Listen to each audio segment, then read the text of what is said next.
നമസ്കാരം. ഞാനും നിൽക്കുന്നത് കടമക്കുടിയിലുള്ള ജോൺസ് ഹെവനിലാണ്.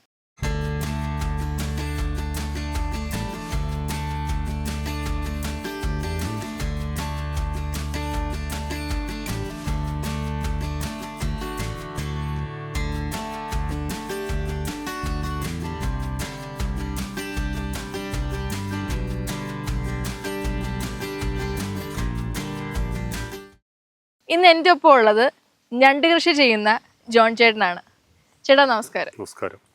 ചേട്ടാ, ഏകദേശം എത്ര വർഷമായി കാണും ഞണ്ട് കൃഷിയിലോട്ട് വന്നിട്ട്? ഞണ്ട് കൃഷിയിലേക്ക് വന്നിട്ട് ഒരു 30 വർഷത്തിന് മേലായിട്ടുണ്ട്. 30 വർഷത്തിന് മേലെ. നമ്മൾ ഈ ഫാം നമ്മൾ 2003 നമ്മൾ ഈ ഫാം സ്റ്റാർട്ട് ചെയ്യണം. അതിനു മുന്നേ നമ്മൾ ലീസിനൊക്കെ എടുത്തിട്ട് കൃഷി ചെയ്യുമായിരുന്നു. പിന്നെ പരമ്പരാഗതമായിട്ട് അപ്പനായിട്ടൊക്കെ തന്നെ ഞണ്ട് ചെമ്പിക്കെട്ടും പരിപാടികളൊക്കെ ആയിരുന്നു.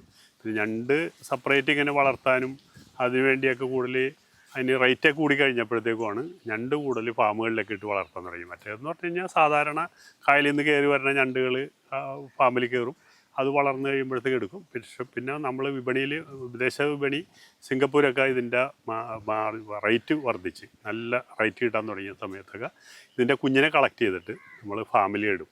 ഫാമിലി ഇടുന്ന കൂട്ടത്തിൽ തന്നെ എനിക്ക് ഞണ്ട് എക്സ്പോർട്ടിങ് കമ്പനിക്ക് കൊടുക്കുന്ന പരിപാടിയുണ്ട്. ഞണ്ട് കളക്ട് ചെയ്തിട്ട് അപ്പോൾ പുറത്തുനിന്ന് കുഞ്ഞുങ്ങളെ കളക്ട് ചെയ്ത് ഇപ്പോൾ ആന്ധ്ര, തമിഴ്നാട്, കേരളം മൊത്തം കൊല്ലം, പയ്യന്നൂർ ആ ഭാഗത്തുനിന്ന് വരെയൊക്കെ ഞണ്ട് കുഞ്ഞിനെ കളക്ട് ചെയ്യും. എന്ന് പറഞ്ഞാൽ ഇവിടെ ഈ ചെമ്മീൻ കെട്ട് സീസൺ തുടങ്ങുന്നത് നവംബർ പകുതി മുതലാണ്. അത് ഏപ്രിൽ 14 വരെയാണ് അതിൻ്റെ കാലാവധി. ഇത് ചെമ്മീൻ വേനലിൽ ചെമ്മീൻ കെട്ടും, വർഷത്ത് പൊക്കാളി കൃഷിയാണ് ഇവിടെ, പൊക്കാളി കൃഷി. അപ്പോൾ ആ ടൈമിന് ഈ ചെമ്മീൻ്റെ ടൈം എന്ന് പറഞ്ഞാൽ ഉപ്പുവെള്ളത്തിൽ ഈ ഇത് വളരുള്ളൂ. പിന്നെ ഞണ്ട് പടം പൊഴിക്കലൊക്കെ ഉപ്പുവെള്ളത്തിൽ. അപ്പോൾ അതിൻ്റെ ടൈം എന്ന് പറഞ്ഞാൽ നമ്മൾക്ക് വിദേശത്ത് വിപണി നല്ല മാർക്കറ്റുള്ള ടൈമാണത്. കാരണം ഫെബ്രുവരിയിലൊക്കെ ചൈനീസ് ന്യൂ ഇയർ അങ്ങനെയുള്ള ഇത് വരും. ആ ടൈമിന് ശരിക്കും ഞാൻ മനസ്സിലാക്കി കൊടുത്തോളം കൊച്ചിയിലെ കൂടുതൽ ഞണ്ട് കിട്ടുള്ളൂ. കേരളം, അതിൽ പ്രത്യേകിച്ച് കൊച്ചി. ഇവിടുത്തെ ഇതിനെന്ന് പറഞ്ഞാൽ നല്ല ടേസ്റ്റും ആയിരിക്കുള്ളൂ. കാരണം ഇവിടെ ഞണ്ടുകളും മറ്റുള്ള മേഖലയിലേക്കാൾ കൂടുതൽ ഇവിടെ ഞണ്ടുകൾ, ചെമ്മീനും മീനും ഒക്കെ ഫ്രഷ് സാധനങ്ങളാണ് കഴിക്കുന്നത്. ഇവിടെ കായലിലാണെങ്കിലും നമ്മളെ ഫാമുകളിൽ ഇടുന്നതാണെങ്കിലും ഒക്കെ ഫ്രഷ് മീനുകളും. അപ്പോൾ അതിൻ്റേതായ പിന്നെ കക്ക നല്ല പ്രോട്ടീനുകൾ. അതുകൊണ്ട് ഇവിടുത്തെ ഞണ്ടിന് ടേസ്റ്റ് കൂടുതലാണ്. കൊച്ചി ഞണ്ടെന്ന് പറഞ്ഞാൽ പുറം വിപണികളിൽ ഭയങ്കര ഡിമാൻഡാണ്. കാരണം ഇപ്പോൾ ശ്രീലങ്ക ആ ഭാഗത്തൊക്കെ ഞണ്ടുകൾ പല രാജ്യങ്ങളിലും ഉണ്ട്. പക്ഷേ അവിടുത്തെ ഞണ്ടിനൊന്നും നമ്മളുടെ കേരളത്തിലെ പ്രത്യേകിച്ച് കൊച്ചിയിലെ ഞണ്ടിൻ്റെ ടേസ്റ്റ് ഉണ്ടാവില്ലെന്ന് പറയുന്നത്. എന്നാണ് നമ്മൾക്ക് കിട്ടിയ അവരെ കമ്പനിയായിട്ടൊക്കെയുള്ള കണക്ഷൻ പുറത്ത് മനസ്സിലാക്കാൻ കഴിഞ്ഞത്. ഇപ്പോൾ ഞണ്ടുകൾ പലതരത്തിലുണ്ടാവും അല്ലേ? ഉണ്ട്. അപ്പോൾ അതൊന്ന് പറയാമോ എങ്ങനെയാണ്? ഞണ്ട് എന്ന് പറഞ്ഞാൽ 2 ഇനമാണ്. ഒന്ന് ഗ്രീൻ സൈസ് എന്ന് പറയുന്നത് അത് XL, ബിഗ്, മീഡിയം അങ്ങനെ ഇതിലേക്ക് വരും. മീഡിയത്തിൽ ഈ എഗ്ഗ് കൂടുതലുള്ള ഐറ്റം ഉണ്ട്, നല്ല പക്ക എഗ്ഗ്. അത് കൂടുതൽ പോകുന്നത് തായ്വാനിലേക്കാണ്. പിന്നെ ഈ XL ആയ ഏറ്റവും കൂടുതൽ പോകുന്നത് ഇപ്പോൾ ചൈനയൊക്കെ നന്നായിട്ട് എടുക്കുന്നുണ്ട്. നേരത്തെ കൂടുതൽ ഇത് സിംഗപ്പൂരാണ് പോയിരുന്നത്. സിംഗപ്പൂർ എന്ന് പറഞ്ഞാൽ നല്ല റേറ്റ് കിട്ടുന്ന ആ റേറ്റ് തന്നെ ശരിക്കും ഈ ഇത്രയും XL റേറ്റ് തന്നെ മീഡിയം എഗ്ഗുള്ള ഫീമെയിൽ ഞണ്ട്, പെൺഞണ്ട് എഗ്ഗുള്ളതിന് എന്ന് പറഞ്ഞാൽ നമ്മളിപ്പോൾ ഇതായിട്ട് പറയുകയാണെങ്കിൽ നമ്മളൊരു പ്രായം പൂർത്തിയായെന്ന് പറയില്ല മനുഷ്യൻ്റെ എന്ന ആ ഒരു പരുവത്തിലുള്ളതിന് ഭയങ്കര ടേസ്റ്റും ഭയങ്കര ഇതുമായിരിക്കും, എഗ്ഗുമായിരിക്കും. അത് കൂടുതൽ തായ്വാനിലാണ് പോകുന്നത്. അപ്പോൾ ഈ ആൺഞണ്ടിന് പെൺഞണ്ടിന് എങ്ങനെയാണ് വ്യത്യാസം?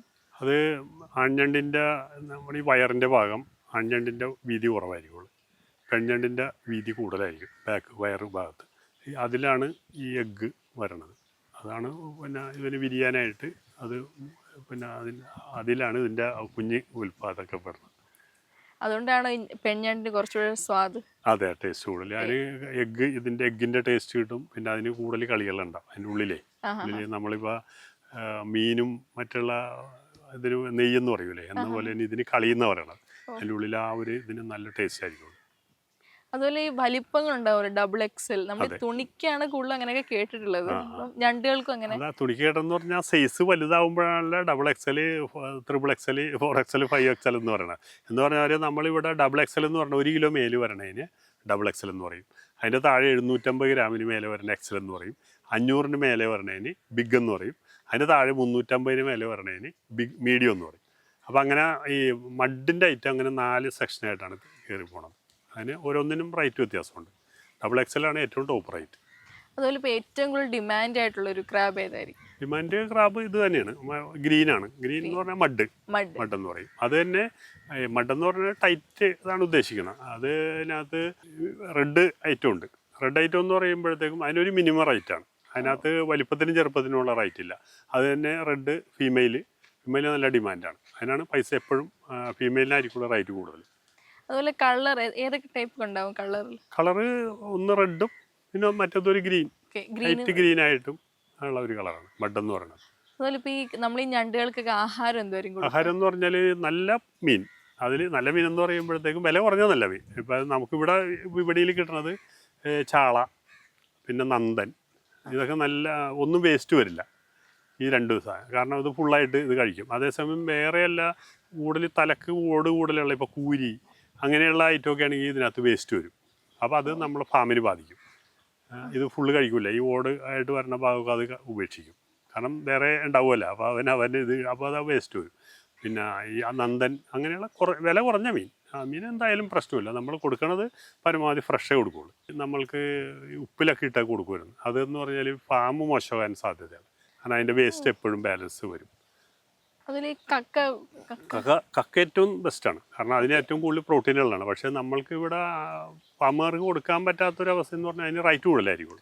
ഇപ്പോൾ മീനൊക്കെ എന്ന് പറഞ്ഞാൽ ഒരു 50 രൂപ 30 രൂപ ആ ഒരു റേഞ്ചിൽ കിട്ടും. ഇപ്പോൾ ചെറുത് മതി, നമുക്ക് വലുത് വേണമെന്നില്ല. അപ്പോൾ അതിന് ആ റേറ്റിൽ കിട്ടുമല്ല. ചില സമയത്ത് ഇത്തിരി വില കൂടുതൽ വരും. എങ്കിലും മറ്റ് കക്കയൊക്കെ എന്ന് പറഞ്ഞു കഴിഞ്ഞാൽ മിനിമം ഒരു 150 രൂപ മേലെ കിട്ടും. അതിൽ മേലെ പോവുള്ളൂ, അതിൽ താഴത്തേക്ക് വരില്ല. അതുപോലെ ഈ ഫാമിലോട്ട് ഞണ്ടിനെയൊക്കെ ഇറക്കുന്ന ഒരു പ്രായം കാണുമല്ലോ? ഞണ്ടിന് പ്രായം എന്ന് പറയണതേ അങ്ങനെ ഒരു പ്രായമല്ല. ഞണ്ട് നമ്മൾ 2 സൈസിൽ ഇറക്കും. ഒന്ന് ഗ്രീൻ ഞണ്ട് എന്ന് പറഞ്ഞാൽ മഡിൻ്റെ കുഞ്ഞെന്ന് പറഞ്ഞാൽ കായലിൽ നിന്ന് പിടിക്കണത് ഇപ്പോൾ കച്ചവടക്കാർ എടുക്കണ ഒരു 100 ഗ്രാം പോലുള്ളത് എടുക്കുകയുള്ളൂ.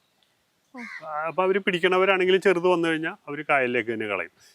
ഇങ്ങനെയുള്ളത് പിടിച്ച് വരണത് കളക്ട് ചെയ്തിട്ടാണ് ഫാമുകളിൽ ഇടുന്നത്. അതിപ്പോൾ കച്ചവടക്കാർ കളക്ട് ചെയ്തിട്ട് അവർ ഫാമുകാർക്ക് അവർക്ക് ഓരോ ടീമിന് അങ്ങനെ തിരിച്ച് ഓരോ ടീം കൊടുക്കും. അങ്ങനെ അതിന് വലിപ്പം എന്ന് പറഞ്ഞാൽ ഇപ്പോൾ ഒരു 500 ഗ്രാം വരെയും ഒരു ഇനം വരും. 500 മേലെ എന്ന് പറഞ്ഞാൽ ബിഗ് വാട്ടർ എന്ന് പറയുള്ളൂ. എന്ന് പറഞ്ഞാൽ 500 മേലെ ഒരു ബിഗ് വാട്ടർ എന്ന് പറയും. അപ്പോൾ അതിന് ഇത്ര റേറ്റ് കൂടുതലായിരിക്കുള്ളൂ. അതെന്ന് പറഞ്ഞാൽ പിന്നെ ഈ പടം പൊഴിപ്പിക്കൽ വളരെ കുറവായിരിക്കുള്ളൂ. അങ്ങനെയുള്ളത് മൂപ്പിച്ചെടുക്കും. കുറച്ച് ഒരു 10-20 ഒരു മാസമൊക്കെ നല്ല ഫാമുകളിലാണെങ്കിൽ നല്ല ഫുഡൊക്കെ കൊടുത്തു കഴിഞ്ഞാൽ ഒരു മാസത്തിനുള്ളിൽ അത് ഫോമായി കിട്ടും. മറ്റേത് ചെറുത് ഇടുമ്പോഴെന്ന് പറഞ്ഞാൽ അത് പടം പൊഴിച്ചാണ് വലുതാണ്. പടം പൊഴിക്കുന്നതെന്ന് പറഞ്ഞല്ലോ. അപ്പോൾ ഈ ഞണ്ടിനൊക്കെ ജീവിക്കാൻ പറ്റിയൊരു കാലാവസ്ഥ, മണ്ണൊക്കെ അതൊക്കെ എങ്ങനെയാണ്? അത് നല്ല കട്ടിയുള്ള മണ്ണ്, ചെളിയായിരിക്കണം. മണ്ണല്ല, ചെളിയാണിത്. കാരണം ഇതിന് പടം പൊഴിക്കുക എന്ന് പറഞ്ഞാൽ ഇത് ഞണ്ട് മൂത്ത് കഴിഞ്ഞിട്ട് ഇതിൻ്റെ ഓട് പൊളിഞ്ഞു പോകും.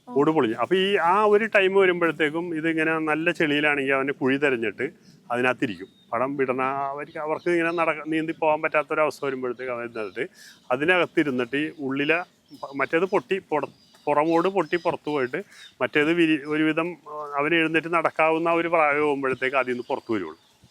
അപ്പോൾ അത് അങ്ങനെ വന്നു കഴിയുമ്പോഴത്തേക്ക് അത് വലുതാവും വീണ്ടും. എന്ന് പറഞ്ഞാൽ പാമ്പ് പടം പൊഴിക്കണ പോലെ തന്നെ ഇത് പൊഴിച്ചു കഴിഞ്ഞാൽ ഇപ്പോൾ 1 കിലോൻ്റെ ആണെങ്കിൽ എങ്ങനെ വന്നാലും ഒരു 1.5 കിലോ വരെയൊക്കെ ആവും അടുത്ത സ്റ്റെപ്പ് വരുമ്പോൾ. അങ്ങനെ ഓരോ ട്രിപ്പും പടം പൊഴിച്ചിട്ടാണ് ഇത് വലുതാണ്. അതുപോലെ തന്നെ ഒരു സീസൺ എങ്ങനെയായിരിക്കും? സീസൺ എന്ന് പറഞ്ഞാൽ ഞണ്ടിന് എപ്പോഴും ഉപ്പ് വേണം. ഇപ്പം ഇവിടുത്തെ കാലാവസ്ഥയിലെന്ന് പറഞ്ഞു കഴിഞ്ഞാൽ കേരളത്തിലെ ആ ഒരു കാലാവസ്ഥ എന്ന് പറഞ്ഞാൽ നവംബർ മുതൽ ആണ് ഈ ചെമ്മീക്കെട്ടിൻ്റെ ടൈം. അത് നവംബർ ഒരു 15 മുതൽ ഏപ്രിൽ 14 വരെയാണ് ഇതിന് ലൈസൻസ് കൊടുക്കുന്നത്. അത് വർഷം വരുമ്പോഴത്തേക്കും പൊക്കാളി കൃഷി ചെയ്യും.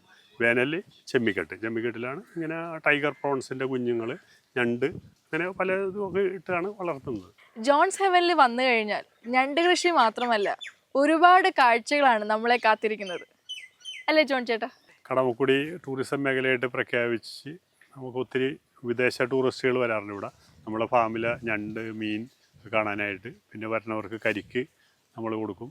പിന്നെ ഇവിടെ നമുക്ക് ഈ ഫാമിൻ്റെ ഉള്ളിൽ പെഡൽ ബോട്ടുണ്ട്. കാലുകൊണ്ട് ചവിട്ടി വരണവർക്ക് എൻജോയ് ചെയ്യാനായിട്ടുള്ള പെഡൽ ബോട്ടുണ്ട്. പിന്നെ ചൂണ്ടയിടാനുള്ള സൗകര്യമുണ്ട്.